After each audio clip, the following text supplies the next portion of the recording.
1 बीघा ज़मीन में 6 लोगों का परिवार 1 साल के लिए बिना किसी खर्चे का इंतज़ाम कर सकते हैं। बाहर से कुछ भी खरीदने की ज़रूरत नहीं, उसी के बारे में बताने वाले हैं। अपना जो मेन मुद्दा है यही है।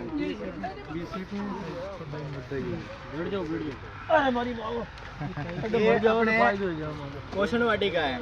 पोषण वाटिका है। हम ये बोलते हैं जैसे अपन जैविक खेती करेंगे, पोषण वाटिका अपन को पोषण वाटिका से स्टार्ट करना चाहिए। मतलब अपन को क्या खुद के खाने के लिए काम में लेना है, अपने परिवार के लिए और खुद के खाने के लिए। क्योंकि अभी मार्केट में आप देख रहे हो कि जो जितनी फसलें आ रही है उस पर खूब सारा जेड छिड़का हुआ है, खूब सारा केमिकल खरपतवार नाशक छिड़का हुआ है। तो अपना यहाँ का मतलब है कि खुद पहले स्वस्थ खाओ, शुद्ध आहार खाओगे तो अपन खुद स्वस्थ रहेंगे। तो उस वाले पर पूरी वाक्य पे एक पोषण वाटिका बना रखी है। इसके अंदर दाल भी है, तेल भी है और अनाज भी है और फल भी और फूल भी और सब्जियां भी हैं। क्या नाम क्या है? पोषण वाटिका। तो ये महेश जी है, आपको सारी डिटेल बताएंगे। एक बार ये पूरी की पूरी डिटेल बताएंगे आपको, किस तरह से लगाना है, किस तरह से क्या कौन कौन सी फसलें लेनी है, कौन सी तेल वाली फसलें है, कौन सी दाल वाली फसलें है, कौन सी अनाज वाली फसलें है। अभी इसमें तैयार हो रहा है। जैसे मैंने बोला था कि कोई फसलें अपन को शुरुआत में पहले लगानी पड़ती हैं। जैसे चना पहले लगाना पड़ता है, सरसों पहले लगानी पड़ती हैं, क्योंकि इनका टाइम पहले रहता है अपने और दूसरी फसल है। तो इसमें अपन ने सरसों लगा दी है और इसके अंदर अपन ने चना लगा दिया है और इसमें जो भी लगा दिया अपन ने। और बाकी की जैसे अपन गेहूँ लगाएंगे तो गेहूँ के लिए पूरा फील्ड तैयार है। सब्जी जैसे अपने सब्जी है तो सब्जी के अंदर अपन ने ये लगा रखे, बैंगन लगा रखे, टमाटर लगा रखे हैं। अब बताओ ये अपना 1 बीघा का मॉडल है पोषण वाटिका। जैसे कि आपको बता दें, एक परिवार के 6 सदस्यों के लिए 12 महीने का। इसमें तेल भी आ जाएगा, अनाज भी आ जाएगी, दालें भी आ जाएगी, फल फूल भी आ जाएंगे। और अपन पूजा वगैरह करते हैं तो उसके लिए फूलों की ज़रूरत होगी, इसके फूल भी आ जाएंगे, मसाले भी आ जाएंगे। यानी कि जितनी अपनी आवश्यकता है खाने की, भोजन की, सबकी पूर्ति इसमें हो जाएगी। सिर्फ अपन मार्केट से नमक लेके आएंगे। यहाँ पर ये 1 बीघा विश्व का है ना? 1620 मीटर स्क्वायर का 13 बसों का। अच्छा 13 का, 13 बसों का। आपको ये सारी जानकारी अपना जो चार्ट लगा हुआ है इसके अंदर से मिल जाएगी। कितने बीसवा का है, कितने मीटर स्क्वायर का है और कौन सी फसल किस एरिया में। आपके सामने चार्ट लग रहा है, इसको देख लो। ठीक। पहले अपन फसल की बात कर लेते हैं। अपन ने भी क्या लगा रखा है रबी सीजन में। तो अपन ने तेल में ले रखी है सरसों। सरसों कितने एरिया में लगी हुई है? 250 मीटर स्क्वायर में लगी हुई है। अपन जैसे खेत में लगा रहे हैं तो 64 मीटर स्क्वायर का ये एरिया है लास्ट तक। तो अपन सीधे अपन के जो हड़ रहता है कल्टीवेटर, 2 पाल्टे सरसों के लगा देंगे। इसकी लंबाई याद रखनी खाली 64 मीटर। अपना खेत अगर आर्डर तिरछा है, आपको कोई भी समस्या है तो आप हमको भेज दो एरिया, ये हमारा ये लंबाई है, चौड़ाई है, हम आपको डाइवर्ट करके दे देंगे। और ऐसे डाइवर्ट करेंगे कि सिर्फ अपनी कल्टी के हिसाब से काम हो जाएगा। डायरेक्ट एक कल्टी निकालो आप, जैसे चने लगा रखे, आधे में चने नीचे मसूर, ऐसे पार्ट डिवाइड कर देंगे। तो अपनी जो सरसों है 250 मीटर स्क्वायर में लगी हुई, इससे अपन को 60 से 70 किलो सरसों मिलेगी। 60 से 70 किलो सरसों से अपन को 15 से 20 लीटर सरसों का तेल मिल जाएगा। ये अपने तेल में आएगी। आगे लगा रखी है अलसी लगा रखी है 200 मीटर स्क्वायर में। इसमें से भी अपन को कम से भी कम 60 किलो अलसी मिल जाएगी।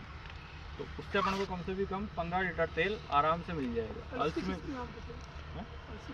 अलसी का तेल खाने के लिए अपना काम लेते हैं। खाने के लिए और वो तिलहन होता है बाबा, तिलहन होता है वो भी। अभी आप पूरा होने दो यार। इसके रेशे भी रहते हैं, रेशे भी बनाते हैं। 22 किलो निकलेगा। लेकिन अपना नॉर्मल अनुमान है, अपना ये नॉर्मल अनुमान है, क्योंकि फसल में किसी में कम किसी में ज़्यादा, लेकिन अपना तो मीडियम साइज का अनुमान है। अगर ज़्यादा निकल गया तो भी अपन को फायदा, लेकिन कम निकल गया तो नुकसान है। इसलिए अपने का अनुमान बिल्कुल नॉर्मल रखना है। 2 चीज़ें अपने तेल में होगी। ये हो गया अपना रबी सीजन का। खरीफ सीजन में अपन क्या लगाएंगे? तेल में सोयाबीन नहीं लगानी, क्योंकि सोयाबीन को प्रोसेस करने के लिए क्या आपको दिक्कत आती है तेल के लिए। उनके लिए अपन क्या है, मूंगफली में अलग इसमें लेंगे अपन मूंगफली। अच्छा, तेल भी ले सकते हैं, मूंगफली ले सकते हैं। अगर अपना एरिया सूखा है, ड्राई है, पानी भरने की समस्या नहीं है तो तिल भी लगा सकते हैं। अच्छा तेल कॉलेज के कोई चीज़ भी लगा सकते हैं जो अपने एरिया में सूटेबल है। मतलब बोले पानी भरने की समस्या नहीं है। हाँ, अगर बढ़िया पैदावार है तो तिल भी लगा सकते हैं, लेकिन मूंगफली अपन को खरीफ सीजन में लेंगे। अच्छा, तेल के लिए अपने पास 3-4 प्रकार के तो ये हो गए तेल। अगर 4 प्रकार के नहीं भी माने तो अपन 3 प्रकार के तो अपने पास हो गए, सरसों, अलसी और मूंगफली। अगर तिल लगा लेंगे तो 4 हो जाएंगे। इसके बाद लेंगे अपन अनाज। अनाज में भी अपन ने जो लगा रखा है जो 70 मीटर स्क्वायर में लगा हुआ है, इससे अपन को कम से भी कम 60 किलो जो मिल जाएगा। अच्छा 60 किलो जो इसमें से निकल जाएगा। ये हम ऐसे नहीं बोल रहे, हमने उत्पादन लिया है, फिर उसके बाद आपको क्वांटिटी बार्ले एक रो लगी हुई है। 64 मीटर की। हाँ, ये 1 मीटर इसकी चौड़ाई है और 64 मीटर बार्ले है ना, बार्ले बार्ले जो लगा रखी है, ये अपना अनाज में हो गया। अब ये जो एरिया बच रहा है, ये जो खाली आपको दिखाई दे रहा है, ये 810 मीटर स्क्वायर का एरिया है। आधा बीघा मान लो आप, आधा बीघा में अपन गेहूँ लगा देंगे। 5 बोरी गेहूँ अपना नॉर्मल निकल जाता है, लेकिन फिर भी अपन उत्पादन माने तो भी अपना 4 के समथिंग तो आराम से निकल जाएगा। जैविक पद्धति पिछले साल हमने निकाला है, 467 किलोग्राम गेहूँ निकला है इसमें। उसके अलावा अपन ने जितनी भी बेडें, सारी बेडों पे अपन ने चने लगा रखे। चने की अपने क्या मिलेगी, दाल मिलेगी। अपन को साल भर कम से भी कम 50 से 55 किलो दाल की आवश्यकता होती है। 100 किलो दाल चाहिए अपन को साल भर के लिए। एक सीजन में अपन को 50 किलो दाल चाहिए 6 महीने के लिए। अगर अपने साल भर दाल का उत्पादन निकालें तो अपन को अनाज का 1/4 यानी कि 100 किलो अपन को दाल चाहिए। दाल में अपन चने के लिए कौन सी दाल कैसे मिलता है, ये चने की दाल कैसे मिलती है? जब अपन चने को ड्राई कर लेते हैं, ड्राई करके अपन चक्की में पीसेंगे, चना चने की काले दाल वाला, निकल काले जाएगी। वाले। हाँ, अच्छा चक्की भूरे वाले।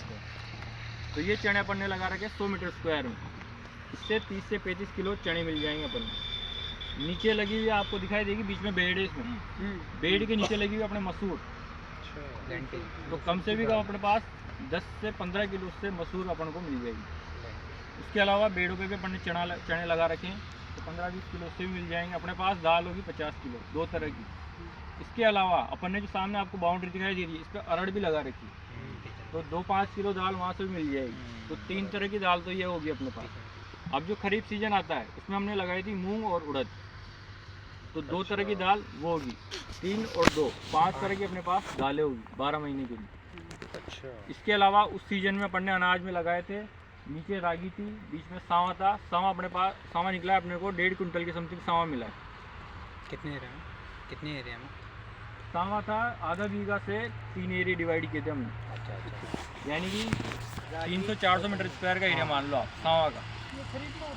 ये एक चीज़ पूछनी है, जो दाल के लिए आपने लिखना है, तो हाँ। दाल के लिए छोटा बनाते हैं, जैसे आपने फसलें की है सरसों और ये जैसे बनाए, तो दाल हाँ। के लिए छोटा बनाना पड़ता है, ये जैसे जौ आपने लगाया है। नहीं, ऐसा कुछ नहीं है। नहीं, ऐसा कुछ लेकिन ये नहीं बीच है। में लगा सकते हैं, जैसे आपने बताया बीच में ये लगाया, बीच में ये, तो ऐसे भी कर सकते नहीं, इस चीज़ में अपन को एक चीज़ का ध्यान रखना है, हाँ। पानी किस फसल को ज़्यादा चाहिए, किसको कम चाहिए। हैं। जैसे अपने पास जो लगे हुए हैं, तो जो के पास हम उधर गेहूँ लगाएंगे, हाँ तो गेहूँ के साथ जो की पूर्ति हो जाएगी। इसमें हमने चने और मसूर और सरसों और नीचे अलसी 3 आइटम पास में लगा रखे। इनको जल की कम आवश्यकता है, पानी की कम आवश्यकता है, इसलिए हमने ये तीनों साथ में लगा दी। इसके अलावा हमने 2 बेड़े उधर सब्जियों की भी लगा रखी है। जैसे आपको दिखाई दे रहा होगा, बैंगन लगे हुए हैं, नीचे टमाटर है, आगे भिंडी। 3 चीज़ें लगा दी। अब इसके अलावा अपन ने मसाले में भी लगा रखा है, उधर लहसुन भी लगे हुए हैं उस बेड पे, और धनिया भी लगा हुआ है। इसके अलावा जो ये अपना सरसों का एरिया है ना, तो इसकी साइड वाली जो जगह दिख रही है आपको, इस पर हमने सौंफ भी लगा रखी है और नीचे राई भी लगा रखी है। ये तो हो गया हमारे अकॉर्डिंग। लेकिन अपन जो अपने घर पे खाते हैं, जैसे मेथी दाना वगैरह, जितनी भी अपन को आवश्यकता है, कलौंजी वगैरह, सारे आइटम अपन थोड़े थोड़े करके लगा सकते हैं। तो मतलब कहने का मतलब ये है कि जिसको कम पानी, इस टाइम की रबी की फसल है कलौंजी, अच्छा मतलब कहने का मतलब है जिसको कम पानी चाहिए उसको एक साइड लगा दो, एक साथ लगाएं, एक साथ, और जिसमें ज़्यादा पानी चाहिए उसको एक उसको साथ। एक साथ। अब ये तो हो गया अपने तेल हो गया, अनाज होगी, दाल होगी, सब्जियां होगी और मसाले होगी। अब आएंगे अपने फल। अपने सामने की तरफ आंवले लगे हुए हैं, पीछे की तरफ उधर अपने जामुन लगे हुए हैं, और आगे अपने इमली वगैरह भी लगी। लेकिन अब अपने खेत पे कोई भी आइटम लगा सकते हैं। जैसे 2-5 पेड़ अमरूद के लगा देंगे, 2-5 पेड़ संतरे के लगा देंगे, आंवले के लगा देंगे, जामुन के लगा देंगे, सभी तरह के अपन लगा सकते हैं। तो ये बंदर का प्रॉब्लम नहीं रहता? नहीं। इसके अलावा जो आपको दिखाई देगा पीछे की तरफ, जो पीछे जो पौधे लगे हुए हैं, उसके थोड़ी नीचे की लाइन में हमने नेपियर लगा रखी। अभी तो कटिंग कर ली हमने। इसके अलावा ये साइड की ये दीवार है, इन साइडों पे भी नेपियर लगी हुई है। अभी आप जाओगे तो दिखाई दीजिएगी। एक चीज़ पूछनी है, जैसे लगाया आपने, तो अगर कभी बंदर आ जाए तो ये इसको कैसे प्रिवेंट किया जाए? जैसे अगर किसी के बहुत सारे पेड़ लगे हैं खेत में, तो कैसे उसको प्रिवेंट? जाली बंदरों को अपन देखो किसी भी दवाई वगैरह इससे कंट्रोल नहीं कर सकते। ह्यूमन अपने जैसे एक्टिविटी है, जैसे इंसान की, जैसे जानवरों की, कुछ बजाने के लिए कुछ साउंड वगैरह कुछ तो ऐसे रखते हैं इसमें कैसे नहीं आते बंदर? ऐसी हमारे एरिया में बंदर ही नहीं, बंदर ही बहुत नहीं कम है मात्रा में। कभी कभार आगे तो आगे। इसको तो ज्यादा वो करते नहीं, जैसे अमरूद हुआ ये हुआ ना, इनके लिए तो जाली लगा दूर है ना, इस वजह से नहीं आते। हाँ, फिर भी अपने गांव में भी उसमें कई सारी बार के साउंड वगैरह भी लगाते हैं। मीठे फल में ज्यादा आते हैं ना बंदर। हाँ तो फल में तो कोई सा भी हो, फल को तो किसी को छोड़ता प्लीज जाली से भी कर। भाई साहब 2 मिनट अपन को मुद्दे से हटना नहीं है, जो अपना है मुद्दे पे रहें तो ज़्यादा अच्छा है। अब इससे अपन ने सारी चीज़ अपने खाने पीने की तो होगी, लेकिन अपने सबसे मेन चीज़ है दूध दही, ये मेन आवश्यकता है। तो इसमें अपन एक गाय भी रखेंगे जो अपन को दूध दही देगी, और उसके चारे की पूर्ति से 1 बीघा से जो भी सूखा मटेरियल निकलेगा वो चारा हो जाएगा। इसके अलावा अपन भी चारों तरफ नेपियर लगाएंगे। तो नेपियर के अपन सीधे 30 पौधे लगा देंगे। जैसे कि मुकेश जी ने बताया था आपको कि 30 कटिंग लगा दो आप, 2 से 3 महीने में कटिंग बढ़िया फुटान करके चलने लग जाएगी। तो 1 तारीख को आप जब एक गुच्छा काट लोगे, दूसरी तारीख को दूसरा गुच्छा, ऐसे काटते हुए आप 30 तारीख तक पहुंचोगे, तो 1 तारीख को जो आपने कटिंग काटी थी उसको वापस तैयार हो जाएगा। तो ये एक गाय का चारा भी अपना रेगुलर चल जाएगा उससे। इन सब से मतलब हाँ, पूरे हिसाब से। और जो ड्राई सूखा चारा मिलेगा वो इससे मिल जाएगा, गेहूँ से भूसा मिल जाएगा। ये अपने एक गाय का हो गया। अब उसका जो वेस्ट मिलेगा अपन को, जैसे गोबर और गौमूत्र, उसकी अपन दवाई बना के और न्यूट्रिशन वाली दवाइयाँ बना के इसी में काम ले लेंगे। यानी कि ये सारे 1 बीघा की पूर्ति जो भी खाद बीज की है वो एक गाय के गोबर वगैरह से हो जाएगी, और जो अपन को पोषण चाहिए इस 1 बीघा के मॉडल से मिल सकता है। बाहर से कुछ हमने नहीं प्रोडक्ट लगाना किया। बाहर से सिर्फ जैसे अपन को आप गाय का गोबर सफिशिएंट होगा 1 बीघा के लिए? 1 बीघा में एक गाय के लिए सभी सभी आप ये देखो ना, साल भर के लिए मिल रहा है। नहीं वो तो है। 1 बीघा एक गाय एक दिन में कम से कम 10 किलो गोबर देती है। नॉर्मल अपने 30 दिन में 30 किलो गोबर हो गया, साथ में बछड़ा रहेगा, थोड़ा बहुत वो भी देगा। तो इस हिसाब से 1 बीघा के अपने खाद की पूर्ति एक महीने का बेड बनाते चले जाओ आप, 2 महीने बाद पहले बेड का यूज़ करो। अब इसमें आपको कोई चीज़ समझ में नहीं आ रही तो आप पूछ सकते हो। एक गाय